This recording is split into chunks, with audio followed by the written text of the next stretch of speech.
The handheld gimbal is one of the staple tools now for shooting real estate video. It is the relative newcomer compared to the slider and the drone, and in this video I'll talk about my 5 essential moves for shooting real estate video with the gimbal. Hi, I'm Grant, and with the rise in popularity and affordability of handheld gimbals, they are a fantastic tool for adding movement and professionalism when shooting real estate videos. In fact, it's almost an expected part of these styles of videos now.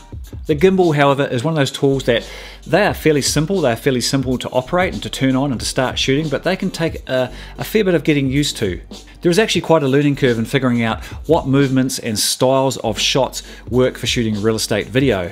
The following 5 essential gimbal moves comes directly from one of the videos in my newest online course called Real Estate Video Bootcamp. In a nutshell, my upcoming Real Estate Video Bootcamp course will deal directly with learning and mastering the 3 main tools for shooting real estate video, that being the gimbal, the slider, and the drone. I will include a link below to my website where you can find out a little bit more about my upcoming course. So here is an excerpt directly from the Real Estate Video Bootcamp course on my 5 essential moves for using the gimbal to shoot real estate video. Okay, we've got our gimbal. Now here is the 5 essential gimbal moves. Now these obviously are only 5 essential gimbal moves that I recommend you master, and there is plenty more that you can learn and adopt as you grow and develop your own style. However, I do recommend that you learn and master these 5 essential moves because these are the ones that you're going to use in the majority of your shoots, and if you're not feeling particularly creative, you can just pick them out of your toolkit and just bang them off. Okay, move number 1 is the straight push in, and this is essentially a bread and butter shot for your gimbal. Very similar to using the drone and the first of the drone recommended moves.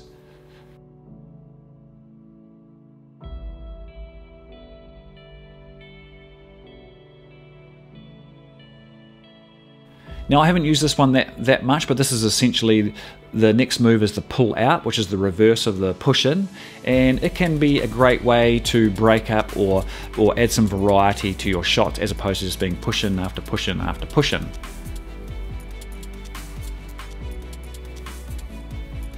Now the slide and pan, and this is replicating the move that we learned on the slider, which is why I always recommend learning the slider first, because we're going to do the same move again except with a handheld gimbal.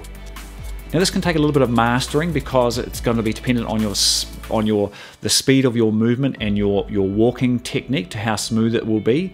But this, with the gimbal, you can now move over things to get the slide and pan as well. So it gives you again a lot more flexibility or variety for your movement. Crane up and crane down, I quite like this shot, and this again breaks up your variety of shots to give something visually a little bit more interesting and different.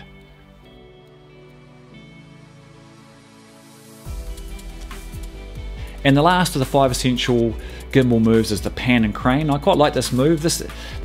I'm not a big fan of the straight pan, so this gives you a little bit of variety where you're essentially lifting your gimbal or lowering your gimbal whilst panning the gimbal at the same time. And it adds I think it's quite a nice shot, and it's a great way just to show a movement from point A to point B.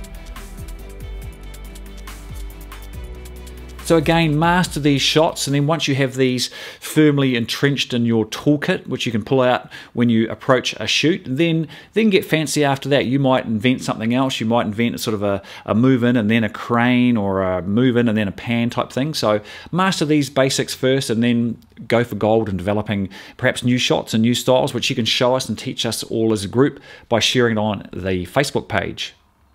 Gimbal tips.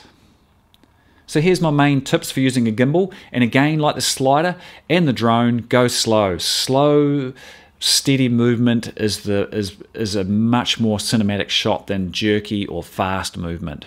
And a slow movement is also easier on the viewer's eye, and it gives, especially with real estate video, because even though we're trying to make a visually pleasing and interesting video, the viewer is still trying to take in what you're showing, essentially being the house or property that you are selling with this video. The next tip, as I alluded to earlier, shoot in a higher frame rate if you intend on slowing it down in slow-mo, and this can help you smooth out bumps and shakes with your camera and give it, again, a more cinematic look. Walk like a ninja. Now this is what you have to practice, and this is essentially a soft knees, almost a heel to toe movement to try and eliminate the bobbing, which the gimbal cannot stabilize out of your movement.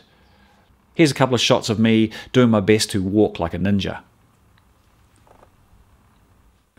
Another top tip, as again, when using the drone and the slider, and that is use foreground in your shots. And again, that brings depth to your shot and makes it a lot more visually interesting.